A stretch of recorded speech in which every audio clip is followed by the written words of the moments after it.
everybody, Adam here, and today I'm going to be checking out a band that, again, I have not heard of. They're called Star One, and the track title is Fate of Man. Like I said, I'm not familiar with this group at all. Star One, Fate of Man just makes me think sci-fi, so maybe there's going to be some like sci-fi vibes. But the big thing that caught my eye is it features Michael Romeo. Michael Romeo is one of my absolute favorite composers and guitarists of all time. I know I don't talk about him as near as much as I talk about John Petrucci, but Michael Romeo's songwriting and Symphony X is one of the primary influences on my Circles of Namibia project. Speaking of, I do have Circles of Namibia merchandise currently. If you didn't know, Circles of Namibia is my instrumental progressive metal project. So if you are so interested in buying a t-shirt or checking out any of my music, those links are all in the description below. Without further ado, let's jump in on this. Well, I was already spot on with the wide pad sci-fi sounds. Got that choir.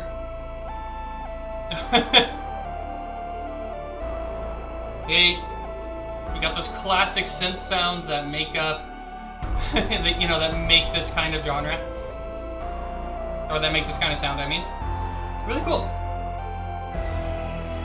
Oh, he's actually using the analog modulator. Really? Oh, he's like playing that on like an old school, like, I couldn't see the brand, maybe like old school chord. Super cool. This is sick.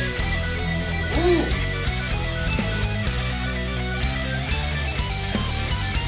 Really cool, man. Okay, so there's a doubling of the lead guitar and the synth, and that's how you get that kind of sound. Really cool music video.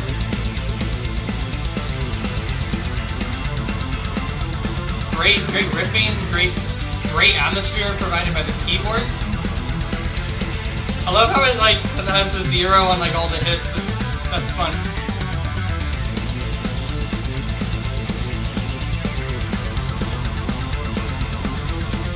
Got the bass just sitting there on the root note, just carrying the chord progression here.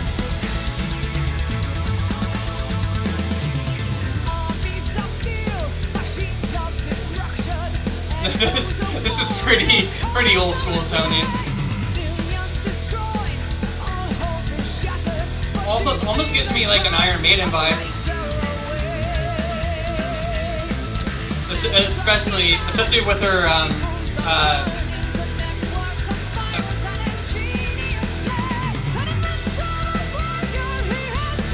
she's singing this a lot like Bruce Dickinson, man.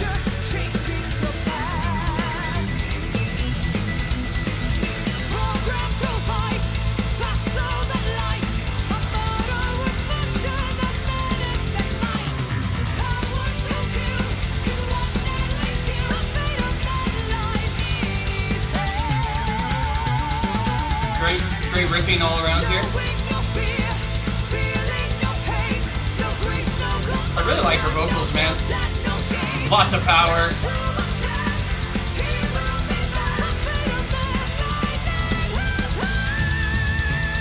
Wow, that's a high note. It doesn't matter if she's a woman, by the way. That's a freaking high note. That's up in like countertenor, like soprano territory. There's so many keyboard elements, it's hard to keep up with like all the keyboard stuff he's doing. Wow, her vocal control is insane. A lot of this has been belting other than the few moments where she went up in the head voice.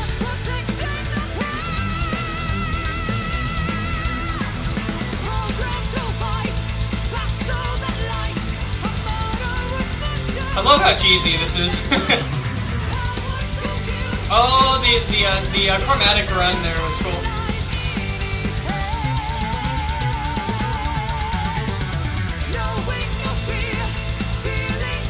This is like, if Iron Maiden was like a slightly more modern band, and talked about outer space travel, this would be it. Vibrato, that's what I was thinking of earlier. Her vibrato reminds me a lot of Bruce Dickinson.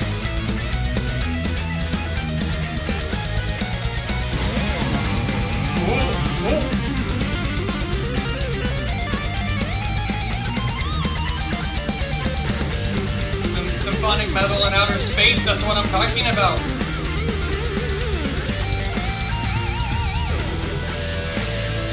It's so good. Ooh. I really like this open part here, like a break from all the technicality.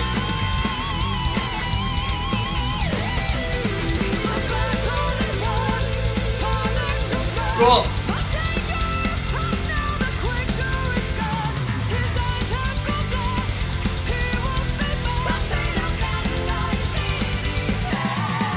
Really cool harmony there. Her vocals were all over the place.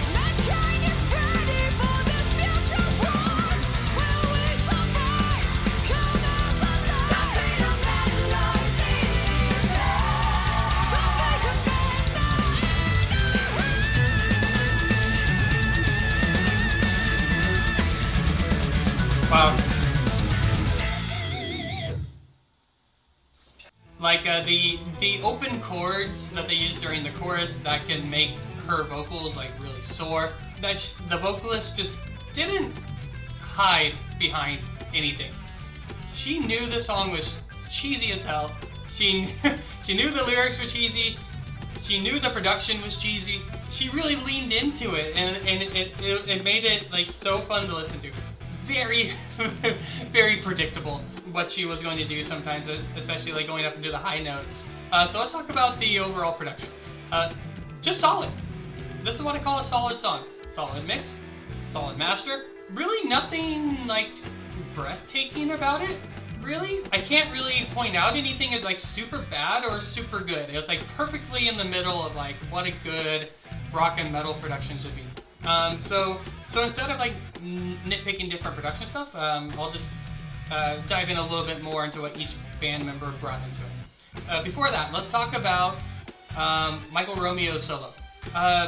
Similar to what Jordan Rudess did on the other video that I watched. Michael Romeo just came in, he got his spot, he added to the song, he made it good, and he left. It was a solid cameo. Like he wasn't very shreddy on this track, or at least not what I'm used to in his like Symphony X material. Like, and I like that. He has a lot of he's very creatively confident, and on top of that, he knows when technicality is required for a part and when it's not required. Like, he shredded when he needed to shred. During that open part, he didn't keep on shredding. He did like a lot of like bluesy like kind of bends and melodies. It was a solid show by him. I assume the primary songwriter is the guy who played like 5 different instruments in this. His bass work was fun. Like nothing especially like I would say creative about it. He just used the bass for what the bass is like naturally, I guess, intended for, if you will. He most of the time was just stand en route, or he was following what the electric guitar did. Which there's nothing wrong with that. Given this in particular song, I thought that bass style fit well. Guitar tone was really good, big, bright, open. A lot of it was just solid. He did a good job with the tone. His keyboard work was really fun. I don't know what kind of analog keyboard he was using, but like I love the fact that he's like going super old school. I said Korg earlier. It's probably not a Korg. It's probably a Moog. But either way, he's using some of these really old like modulators and like some of these really old things to create this sound. Those things are so much fun to play around on.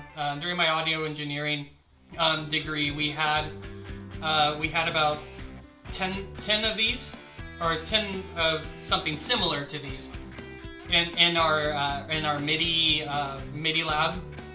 where we could just like mess around on it, and it was like so much fun, like getting to create like unique and original sounds. Really cool, like really creative keyboard work.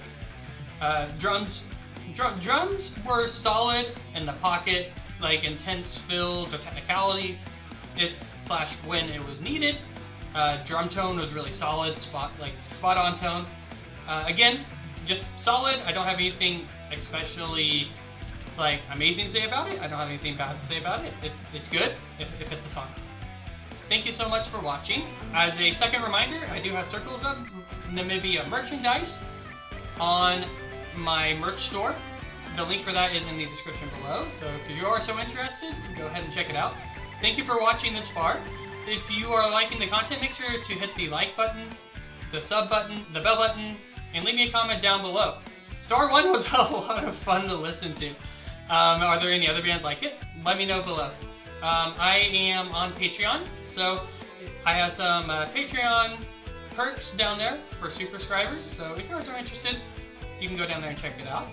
I am on Fiverr as well. I have played electric guitar for over 15 years. My primary experience is in progressive metal, but I've done deathcore, post-hardcore, metalcore, and other various like subgenres.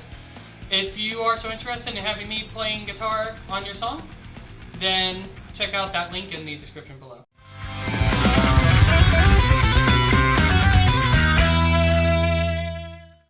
I also have a professional mixing and editing gig as well. If you want me to mix or edit your metal song, please hit that description as well.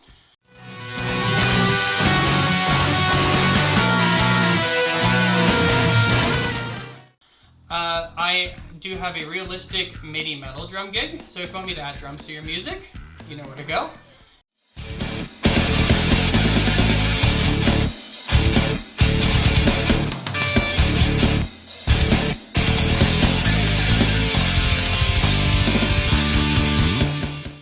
And the last one is I write and compose almost all my music on Guitar Pro.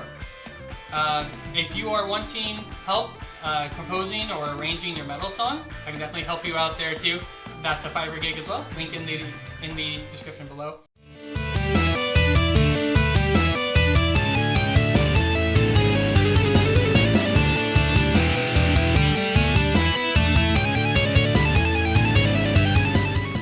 And as a last final reminder, my Circles of Namibia shirts and merchandise is all on my Circles of Namibia Teespring, my merch store.